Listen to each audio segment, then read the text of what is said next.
Hello amigos, j'espère que tu vas bien. On se retrouve pour une vidéo qui prête énormément à débat, l'intelligence. Mais qu'est-ce que c'est ce truc-là? Maintenant, on peut la mesurer à travers les tests de QI et on verra ses dérives et mon regard ensuite qui est extrêmement tranché. Mais d'abord, qu'est-ce que c'est l'intelligence? Et justement, en fait, on n'arrive pas vraiment à la définir dans le milieu scientifique. Il y en a qui parlent du fait qu'on pense de manière rationnelle, à travers un but déterminé et qu'on s'adapte à notre environnement. Bon, jusque-là, rien d'exceptionnel. Mais comme on est dans une communauté scientifique qui adore tout chiffrer, objectiver, on a créé le test de QI qui est le quotient intellectuel. Mais en fait, c'est pas le résultat d'une division. Ça a été fait par Stern en 1905. Là, actuellement, ce qui est couramment utilisé, c'est le WAIS 4 qui a été créé du coup vers 1950 par Wechsler. Et du coup, ce test de QI, c'est une passation à peu près de 90 minutes avec des questions comme le QI verbal, où on va te poser des questions de définition. Qu'est-ce qu'une conjecture? Déjà, moi, perso, là, je suis en PLS. Ou alors des questions plus de performance où on va te donner une résolution de problème comme un puzzle ou un labyrinthe. Et là, on voit bien qu'en fonction de notre vécu, si enfant, on a joué énormément au puzzle ou au labyrinthe, eh ben, on aura des résultats différents. Mais ça ne prouve pas qu'on est plus intelligent, c'est juste qu'on a un vécu différent sur la question. Et donc, on va passer au fait que pour le test de QI, il faut avoir des situations standardisées pour ensuite nous comparer sur une courbe de Gauss qui est symétrique avec une moyenne égale à 100. C'est-à-dire que la plupart des personnes ont un QI qui gravite autour de 100, 90, 110, tu vois. Ici, tu es au-dessus de 130, tu es considéré comme un haut potentiel intellectuel, un surdoué en fait. Mais il y a aussi l'extrême inverse.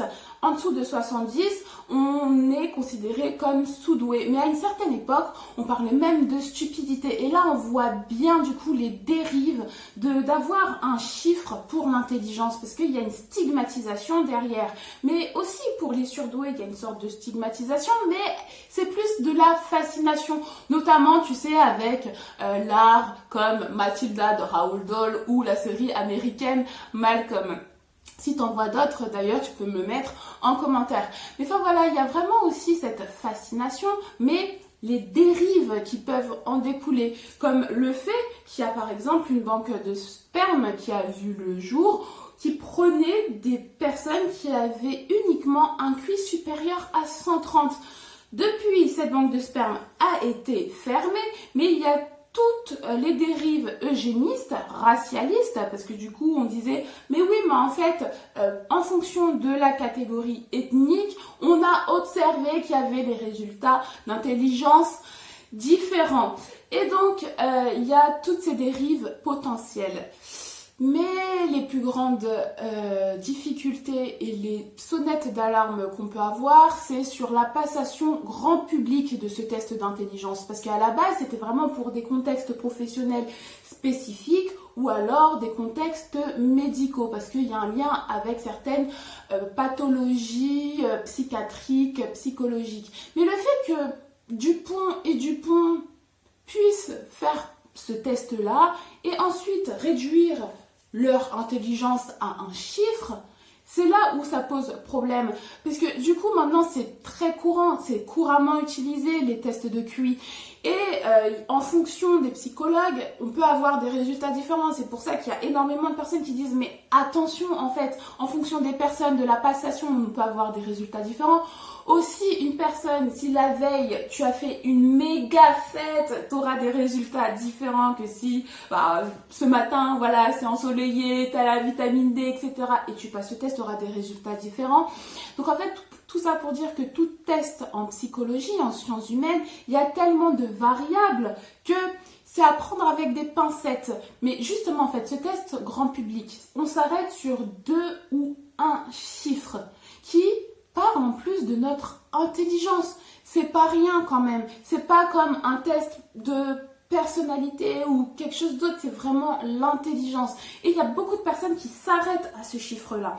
Et ensuite, il y a toutes les interprétations derrière.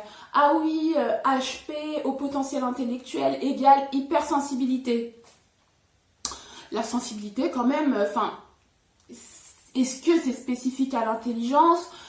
Est-ce que, enfin, égale directement, enfin, il y a une corrélation directe, etc. Ça pose des questions. Il y a après toutes les interprétations, on a un regard sur le monde différent, etc.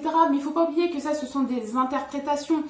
Et aussi, en général, les personnes, on n'aime pas être mis dans des cases, mais parfois, c'est nous-mêmes qui nous mettons dans des cases.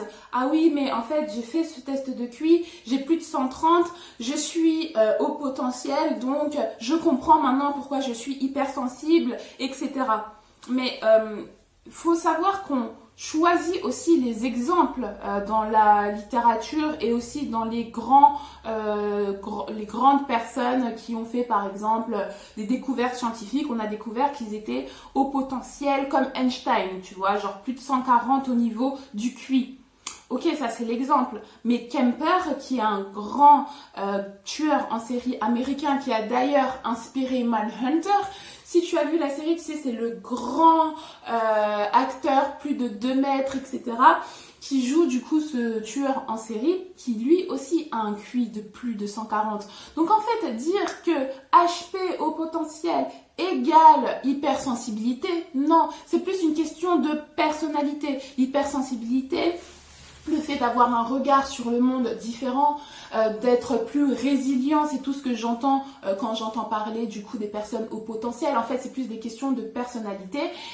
Et du coup, on peut être au potentiel et être un sociopathe comme les grands tueurs en série. Donc attention, moi personnellement, je n'ai pas fait ce test de personnalité, de QI, etc.